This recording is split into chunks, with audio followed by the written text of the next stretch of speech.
Natalie Castellano had spent the better portion of the last 5 years in the shadow of happily ever after. Usually it came from the family bridal boutique or the Knot Festival committee, sometimes from the 5-story wedding cake monument standing guard over downtown Bliss. But today it came from the man who had broken her fairy tale. He was back, and if the Queen General got her way, which she always did, he was back to stay. Bliss was giving Natalie the blues, in more ways than one. She wove through the crowded foyer of St. Valentine's Catholic Church, focused on 2 goals: be invisible and avoid C.J. Blue. All 200 million of his relatives, or possibly only 50 or 60 of them, filled the foyer and blocked her path to a stained glass door leading outside. It wasn't just a door, it was escape. Escape from the well-dressed crowd, escape from the overpowering perfume of wedding flowers, escape from her own memories and regrets and guilt.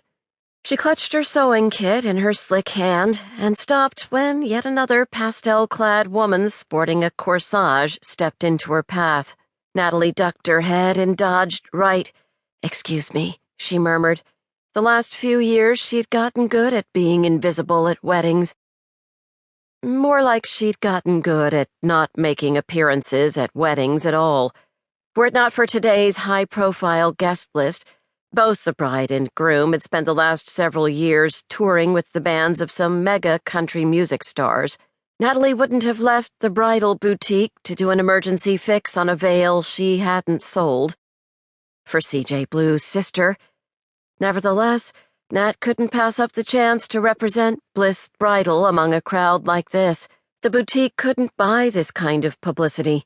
The boutique couldn't buy any publicity lately. Not in Bliss. If the Queen General caught Natalie here, though, publicity would be the least of Bliss Bridal's problems. So Nat had kept her name to herself in the bride's quarters and dropped a few generic Bliss Bridal business cards in the room.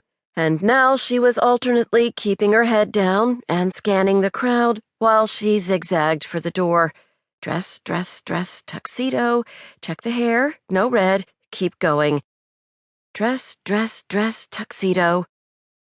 15 more feet and she'd be outside, then a dash across the parking lot, and with any luck, the Queen General would never know Natalie had been here.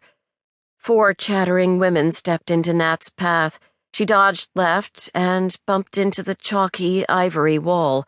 Another 2 women approached from her side. She slid along the wall until she was boxed in by a closed wooden door, a table holding church bulletins, and a group of women more fragrant than a bride's bouquet. 14 more feet, and the crowd was swelling around her like jellyfish. "Excuse me," she murmured again. The back of her neck prickled, then the backs of her knees. A tinny taste tickled the back of her tongue. Oh, shit. What was she doing here? She should have been setting up a wedding cake somewhere. But there she was, the Queen General herself, marching through a crowd that parted for her like trees splitting in a tornado. A tornado headed away from Natalie, for the moment. Marilyn Elias, Queen General of Bliss, had more power than the mayor, probably more power than the governor of Illinois. As chairperson of the entire Knot Festival, she oversaw the annual week devoted to Bliss's celebration of its very purpose, weddings and marriage and bliss. She managed the subcommittees responsible for every Knotfest event, from the parade to the bridal expo to the husband games, Bliss's final festival event, where men competed in a series of challenges, like lawn mowing, dishwashing, and wife kissing, to be named Husband of the Year. And she did it all with the single-minded, take-no-prisoners drive usually reserved for dictators, bridezillas, and cartoon villains.